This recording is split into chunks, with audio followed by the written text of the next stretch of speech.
우리 기독교계에 존경받고 사랑받는 영적 거인 중에 한 분인 손봉호 장로님 또는 손봉호 총장님 또는 손봉호 교수님, 산에 등을 지고 가려 했네라는 책이 있습니다. 이 책은 손봉호 장로님은 말과 글에 머물지 않고 행동과 실천을 통해 이웃사람과 또는 연약한 자를 존중하고 사랑하고 사회에 정의와 공의와 또는 정직하고 선한 삶이 펼쳐지도록 늘 앞서서 걸어가셨던 분인데, 그분의 회고록입니다. 벌써 88세시고 거의 90세가 다 되셨어요. 이 책의 249페이지에 보면 정말로 정직하고 선하게 의롭게 공의롭게 살아가려고 예를 쓰셨던 참 훌륭한 분이신데, 한 번의 실수에 대한 이야기를 실어 놓았어요. 이렇게 기록되어 있습니다. 그 원칙을 딱 한 번 어긴 것이 2004년에 동덕여대 총장이 된 것으로 큰 실수였고 인생에서 가장 큰 흠이었다. 그전에도 세 대학에서 총장 제안이 있었고 그 뒤에도 두 대학이 요청했지만 모두 거절했는데 동덕여대의 요청도 사양했으나 끝까지 버티지 못한 것이 화근이었다. 마키아벨리의 세상지혜를 너무 무시했고 어떤 교수가 지적한 편협한 도덕주의에 충실한 것이 화근이었다. 돈과 권한이 생기는 곳에서는 그리스도인이 지켜야 할 최소한의 양심도 지킬 수 없음을 절감했다라는 고백입니다.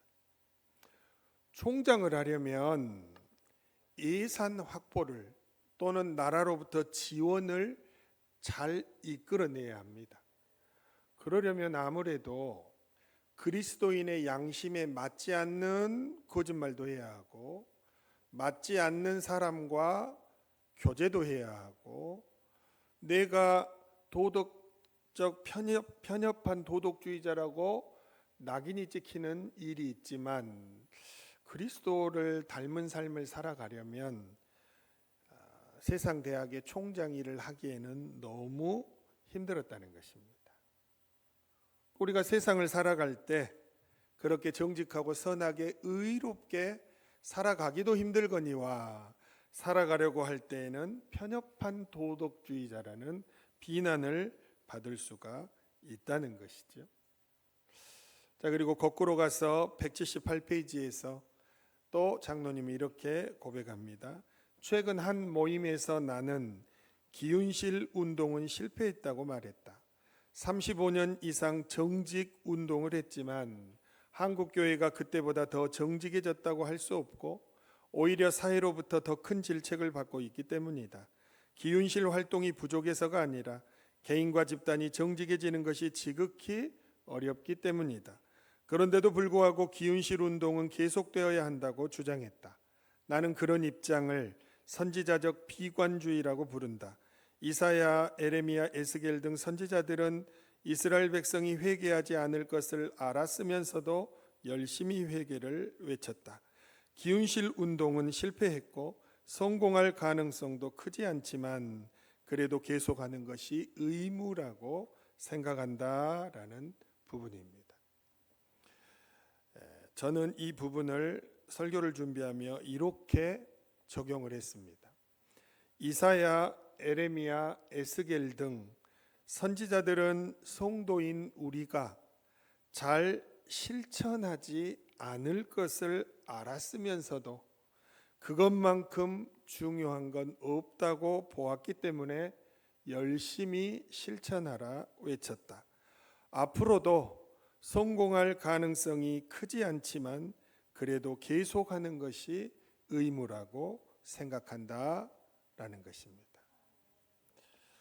오늘 저는 설교자로 그리고 하나님 말씀을 함께 듣는 자로, 여러분들은 하나님의 말씀을 설교를 통해 듣는 자로 이 자리에 서 있습니다.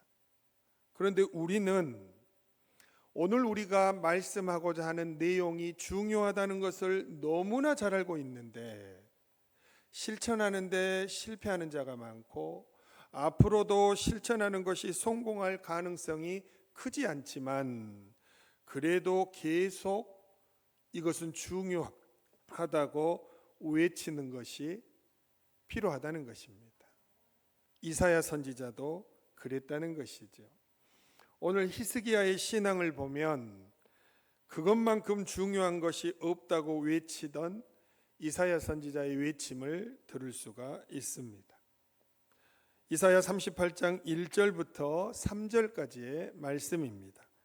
그때에 히스기야가 병들어 죽게 되니 아모스의 아들 선지자 이사야가 나아가 그에게 이르되 여호와께서 이같이 말씀하시기를 너는 내 집에 유언하라 내가 죽고 살지 못하리라 하셨나이다 하니 히스기야가 얼굴을 벽으로 향하고 여호와께 기도하여 이르되 여호와여 구하오니 내가 주 앞에서 진실과 전심으로 행하며 주의 목전에서 선하게 행한 것을 기억하옵소서 하고 히스기야가 심히 동고하니 말씀합니다. 우리는 이전에 이사야 36장과 37장에서는 아수르 왕의 침략으로 예루살렘 성이 위태했던 국가적인 위기 상황에서도 그리고 38장과 다음에 살펴볼 39장에서는 자신의 질병으로 인한 개인적인 위기 상황에서도 히스기야는 기도함으로 위기를 극복하고 있습니다. 다시요. 국가적인 재난과 재앙과 국가적인 어려움 속에서도 자기 자신이 병에 걸리고 죽어야 하는 절대절명의 위기에서도 히스기야 왕은 기도함으로 이 위기를 극복했습니다. 저는 이것만큼 중요한 건 없다고 봅니다.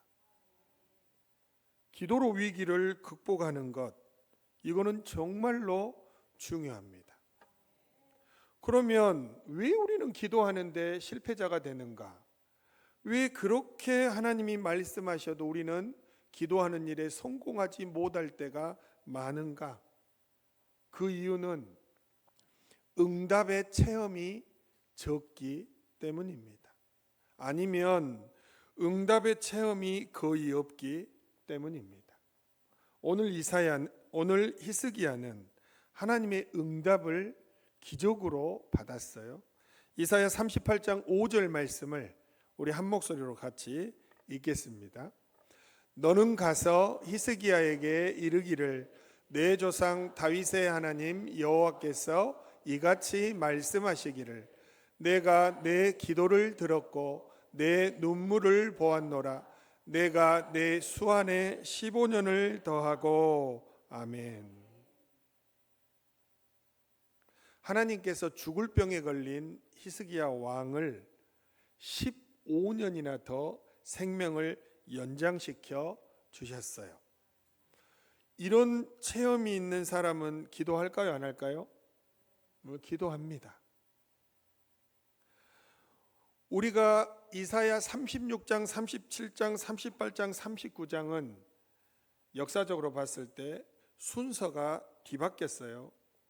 원래 이사야가 죽을 병에 걸려서 낫는 내용이 더 먼저고 아수르의 침략을 받아 예루살렘 성이 무너질 뻔한 내용이 뒤에 나와야 해요. 그런데 이사야는 서로 역사적인 사건 전후를 바꿔놨어요. 그런데 다시 복원시켜서 순서대로 보면 이런 결론이 나오는 것이죠. 히스기야는 자기 자신이 죽을 병에 걸렸는데 이 병을 낫게 해달라고 기도했더니 하나님께서 15년이나 생명을 연장시켜 주셨어요. 이 기적의 응답을 체험하고 나니까 그 다음에는 아수르라는 대제국이 침략해 와서 나라가 곧 그들의 손에 넘어갈 정말로 절체절명 위기의 순간임에도 불구하고 이사야는 기도했다는 것이죠. 이사야 38장 5절, 6절, 8절 말씀입니다. 내가 내 수완에 15년을 더하고 너와 이 성을 아수르 왕의 손에서 건져내겠고 내가 또 이 성을 보호하리라. 보라, 아하스의 해시계에 나아갔던 해 그림자를 뒤로 10도를 물러가게 하리라 하셨다 하시더니 이에 해시계에 나아갔던 해 그림자가 10도를 물러가니라 말씀합니다. 하나님께서 15년 생명을 연장시켜 주니 아수르 제국이 침략해 와서 눈앞에 보여도 두려워하지 않고 바로 기도하는 것이지요. 왜냐하면 내 병을 고치셨던 주님이 이 아수르의 군대도 물리쳐 주실 것이라는 믿음이 막 용솟음쳐 오르는 것입니다. 왜요? 응답의 체험이 있기 때문입니다. 개인적인 기도의 응답이 있었기 때문에 국가적인 위기의 응답도 바라고 기도했고 또 기도하는 이사야에게 그 응답을 주셨고 해 그림자가 10도나 뒤로 물러가는 이런 기적까지도 보여주셨습니다. 신앙생활할 때 기적을 구하면서 신앙생활을 하라고 기적을 주시는 것이 아닙니다. 기도했더니 하나님이 체험을 하게 하셨고 그 체험이 계속해서 기도하는 자로 살아가게 하려고 기적의 체험을 주시는 것입니다. 기드온이 양털만 마르고 땅은 젖게 해주세요 했더니 땅은 다 이슬해졌고 양털만 말랐고 양털만 적게 해주시고 땅은 마르게 해주세요 했더니 하나님께서 양털만 적게 해주셔서 짰더니 물이 나왔어요. 하나님께서 왜 그렇게 하신 것입니까? 이런 거 없이 그냥 하나님의 명령에 순종하면 됩니다. 그런데 요약하기도 하지만 이런 체험을 통해 하나님에 대한 믿음이 더 견고해지는 것입니다. 그래서 기적을 구하는 자가 되라는 말은 안 합니다. 그러나 자기에게 닥치든 가정에게 닥치든 직장과 삶에 또는 건강에 나라에 닥치든 위기가 발생하면 하나님을 의지하고 기도로 극복하고자 하는 믿음, 신앙, 실천 이것만큼 중요한 것은 없다는 것입니다. 응답받은 히스기야 왕은 어떻게 기도했을까요? 세 가지의 분명한 것이 보여요. 첫 번째는 기도하는 소원이 명확했다는 거예요. 자기 자신의 병이 낫기 위해 집중해서 기도했고 국가의 안정과 구원을 위해 기도했어요. 기도가 산으로 갔다 땅으로 갔다 하늘을 날았다 하는 게 아니고 분명한 기도의 소원 한 가지를 가지고 그것을 계속해서 응답받을 때까지 기도했다는 것입니다. 벽을 바라보고 계속해서 기도했다는 거예요. 그런 기도를 우리가 굳이 정의하자면 강청 기도라 정의하기도 하지요. 그러니까 히스기야는 분명한 소원을 가지고 응답받을 때까지 부르짖으면서 기도했다는 것입니다. 이 세 가지의 특징으로 인해 히스기야는 놀라운 체험을 하고 또 기도의 자리를 찾고 또 놀라운 체험을 하고 기도의 자리를 찾는 그런 신앙인이 되었다는 것입니다. 더 사랑의 교회 이인호 목사님의 기도의 전성기를 경험하라라는 책이 있습니다. 이것은 응답받는 기도의 7가지 법칙에 대해서 말하고 있는데 특별히 84페이지부터 나오는 6장에 가면 응답의 제1법칙으로 간절히 부르짖으라라는 챕터가 나옵니다. 여기에서도 역시 세 가지를 말합니다. 첫째, 진정 원하는 것을 찾으라. 둘째, 소리내어 부르짖으라. 셋째, 낭망하지 말고 강청하라. 끊임없이 기도하라. 그렇게 말합니다. 그러면서 이렇게 책에 기록합니다. 기도에도 목표 설정이 중요하다. 벤스타인은 이렇게 말한다. 원하는 것을 얻기 위해서 가장 먼저 해야 할 행동은 내가 뭘 원하는지 결정하는 것이다. 하나님께 나아가 기도 응답을 받은 사람들은 분명하고 간절한 소원이 있었다. 한나는 자식을 원했다. 수로보닉의 여인은 딸이 낳기를 원했다. 과부는 억울한 원한이 풀어지길 원했다. 히스기야는 병이 낫기를 원했다. 응답받는 기도의 첫째 자세는 간절한 소원을 가지는 것이다 라고 말해요. 두 번째는 지금은 고인이 되셨지만 조윤기 목사님의 둘째 아들 사건을 기록하고 있어요.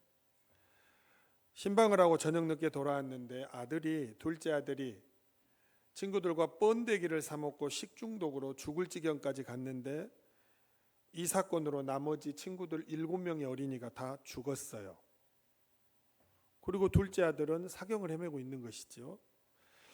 그런데 목사님이 이 자기 둘째 아이를 붙들고 하나님, 이 아이를 살려주지 아니하시면 저도 같이 데려가 주십시오 라고 간절히 기도했는데 언제까지 기도했을까요?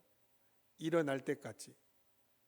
그 피곤한 몸을 이끌고 왔는데 12시 자정쯤 될 때까지 계속해서 끈질기게 강청하며 기도했어요. 자정쯤 되니 둘째 아이가 일어나서 뱃속의 것을 다 토하고 나니 눈동자가 바로 돌아오고 호흡도 정상이 되었다라고 고백했다는 거예요. 그런데 이 둘째 아이가 아빠에게 하는 말이 그 시간에 천국에 갔는데 너무 좋았대요. 근데 예수님께서 천국에서 말씀하시기를 너의 아버지가 너를 놓아주질 않으니 다시 돌아가라 했다는 것입니다. 그리고는 그 기도에 의해 이 아이가 다른 아이들 7명은 다 죽었는데 이 둘째 아이는 살아났다는 것이죠. 그러면서 계속해서 주장합니다. 하나님께서는 울면서 기도하는 히스기야의 병을 고쳐주셨다. 아브라함이 소돔과 고모라를 위해서 4번씩이나 반복해서 기도할 때 주님은 그로 말미암아 롯을 생각하고 구해 주셨다. 앤드류 머레이는 기도의 용사들에 대해서 그들이 거부당한 것을 즉시 받아들이기를 거절한 사람들이라고 표현했다. 이렇게 말합니다. 내용이 많은데 다 중략하고 E.M. 바운즈는 집요하게 청하지 않는 자는 전혀 기도하지 않는 것이다 라고 했다는 거예요. 사랑하는 여러분, 기도는 응답을 받아야 하는데 응답은 어떤 자에게 이루어지는 것입니까? 자기가 원하는 소원을 가지고 그 소원이 이루어질 때까지 소리내어 부르짖는 기도입니다. 그럴 때 하나님은 응답이 쏟아지는 기도자의 삶을 허락하신다는 것입니다. 이사야가, 에레미야가, 에스겔이 백성들이 회개 안 할 줄 알아요. 백성들이 기도 안 할 줄 알아요. 백성들이 말씀에 순종 안 할 줄 알아요. 그러나 왜 계속 이 말씀을 선포했냐? 그래도 그 중에는 깨닫고 돌아오는 자가 있으니까.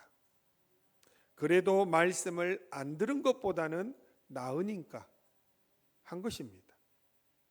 오늘날에도 마찬가지입니다. 이것만큼 중요한 것이 없다고 아무리 설교해도 지키지 않으면 실패하는 것이죠. 실패하는 이들이 많을 수도 있습니다. 그래도 우리는 성공을 꿈꾸면서 이 말씀을 듣고 행동으로 옮겨야 합니다. 왜요? 이게 제일 중요하니까. 이것만큼 중요한 것은 없다 그 말입니다. 기도가 빈곤한 것이지 삶이 빈곤한 것이 아닙니다. 하나님 앞에 나와서 풍성하게 구하는 기도를 드리면 심어놓은 만큼 하나님께서 기도에 응답을 맺게 하시는 것입니다. 기도하는 것이 빈곤하니까 거둘 곳이 없는 거예요. 사랑하는 여러분, 무슨 말인지 잘 아시지요? 끊임없이 기도를 하나님께 심어야 합니다. 끊임없이 하나님께 기도의 씨앗을 뿌려야 합니다.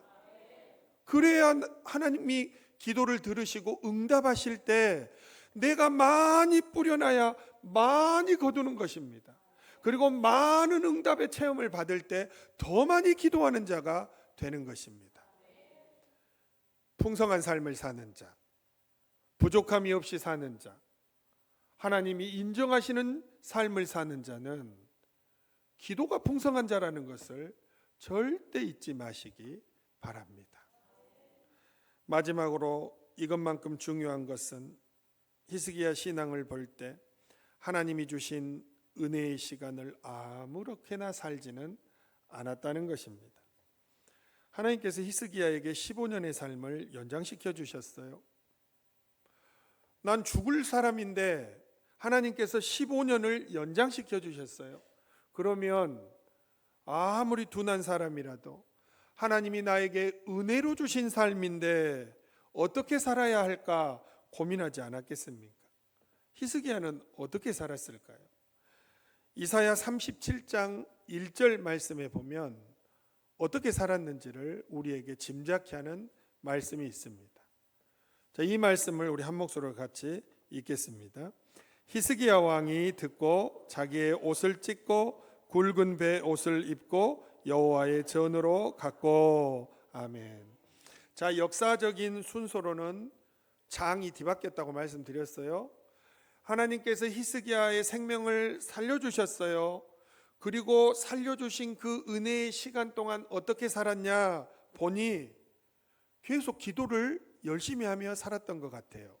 그러니까 국가적인 위기가 일어났을 때 낙심하거나 근심하거나 다른 곳을 찾아가는 것이 아니고 바로 자기 옷을 찢고 회개할 때 입는 굵은 베옷을 입고 여호와의 전으로 달려가서 뭐 했을까요?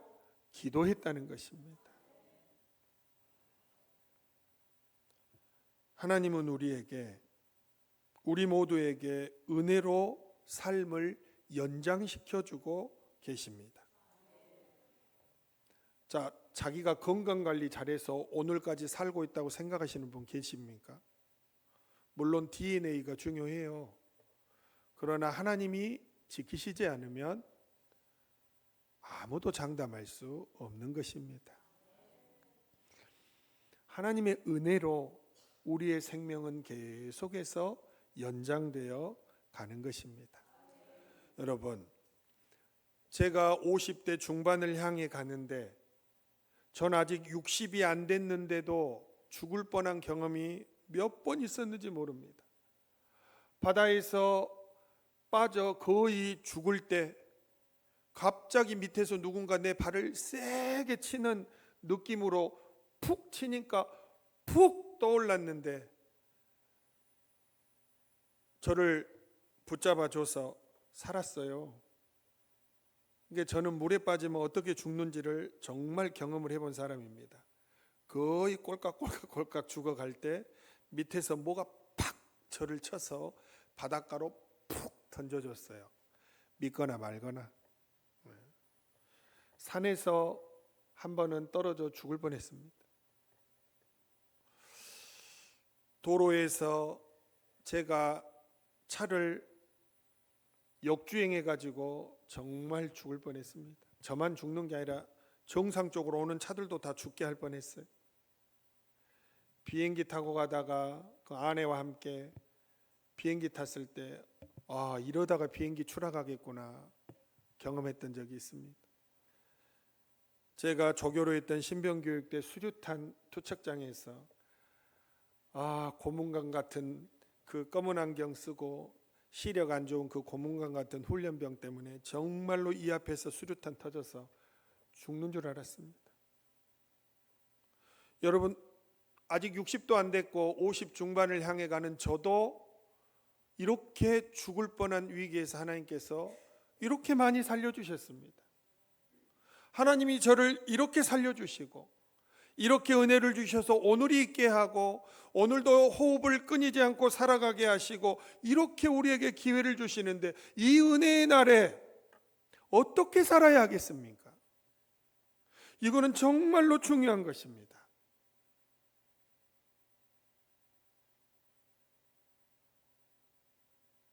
나이가 젊은 청년이나 한참 아직은 괜찮은 30대나 40대까지도 어떻게 살아야 하겠습니까? 우리가 사는 시간은 그냥 주어진 것이 아닙니다. 하나님의 은혜로 오늘을 살고 있고 오늘 밤에도 하나님이 은혜 주셔야 내일도 호흡하며 일어나는 것입니다. 모든 것이 하나님의 은혜로 인해 오늘을 살고 있는 것입니다. 그래서 여러분, 오늘을 살아갈 때에는 정말로 하나님이 중요하다고 말씀하신 것, 기도뿐만 아니라 예배도, 묵상과 성경도, 사역도, 교제도, 약한 자를 돕고 선한 일에 힘쓰는 것도, 한마디로 거룩하고 경건한 삶을 살아가는 이 모든 삶을 살아가는데 은혜로 주신 이 날들을 집중해서 헌신해야 하는 것입니다. 예수님께서는 누가복음 22장 39절에 보면 예수님은 습관적으로 기도하러 제자들을 데리고 감람산으로 가셨다 했어요. 습관적으로 기도하러 가셨단 말은 예수님이 늘 하시던 대로 기도하러 가셨다는 것입니다.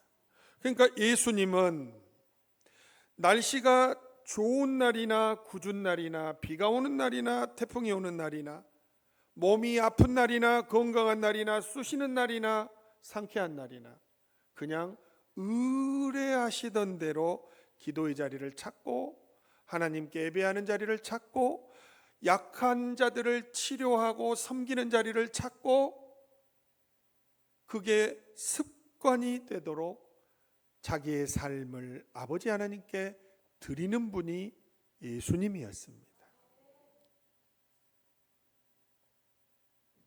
어떻게 살아야 하겠습니까? 우리가 살아가는 세상 정말 짧은 것 같아요. 저도 30대 때는 월요일에 새벽 예배를 인도하고 주일에든 막 제자 훈련 밤늦게까지 하고도 무등산에를 가서 무등산을 올랐다 내려오고 국수까지 사 먹고 돌아왔었습니다. 30대 때는. 그러나 그런 삶이 영원하지 않습니다. 영원한 것은 아버지의 뜻대로 살아가는 것만 영원히 남는 것입니다. 이제 벌써 여름이 저물어 갑니다. 물론 9월도 덥지만 여름을 우리는 보통 8월까지라 하면 이제 가을을 맞이해야 합니다. 여름을 마무리하고 가을을 시작하면서 어떻게 살아야 할까? 어떤 것이 중요한 것일까? 그리고 어떤 일에 성공해야 할까? 오늘 네 말씀을 드렸습니다. 기도로 위기를 극복하는 것, 응답받을 때까지 끝까지 강청하며 부르짖고 기도하는 것, 그리고 기도의 삶이든 예배의 삶이든 선하고 연약한 자를 돕고 그리고 희생하고 헌신하는 삶이든 어떤 삶이든 습관이 되도록 늘 하는 일이 되도록 날씨가 좋으나 안 좋으나 건강하나 아프나 하는 수준에 이르기까지 살아가기 위해 최선을 다하는 것, 그것이 어떻게 살아야 하는지에 대한 대답인 것이죠. 그 삶을 누가 사셨습니까? 우리 예수님이 사셨습니다. 그래서 우리는 늘 주님을 바라봐야 하고 주님의 마음을 구해야 하고 주의 능력을 구해야 하고 그리고 우리는 주를 위해 헌신하고 내 삶을 드리는 인생이 되어야 하는 것입니다. 오늘 말씀을 들은 여러분과 저 모두가 이 일에 그 어느 때보다 성공하는 자가 많아지는 늦여름과 초가을 되시기를 간절히 축복합니다.